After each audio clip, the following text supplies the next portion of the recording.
ब्रह्मचैतन्य महाराजांच्या दर्शनासाठी आलेली महिला बेपत्ता।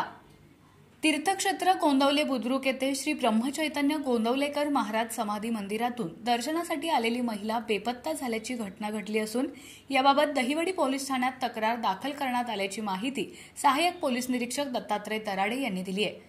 सौ पल्लवी उमेश गडदे वय वर्ष 37 राहणार काष्टी तालुका श्रीगोंदा जिल्हा अहिल्यानगर असं या महिलेचं नाव आहे। ही महिला मंगळवारी सकाळी 7 वाजण्याच्या सुमारास समाधी मंदिर परिसरात दर्शनासाठी आली होती।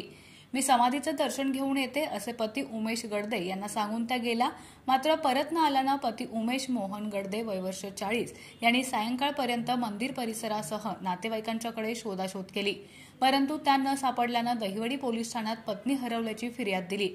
पल्लवी गडदे यांचं वर्णन पुढील प्रमाणे आहे।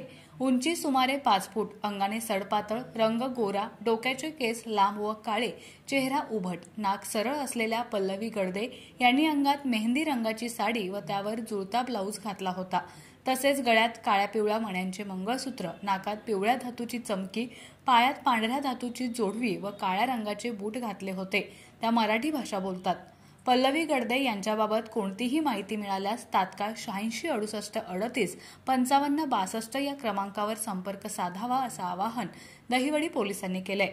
सहाय्यक पोलीस निरीक्षक दत्तात्रय दराडे यांच्या मार्गदर्शनाखाली पोलीस हवालदार खाडे अधिक तपास करीत आहेत।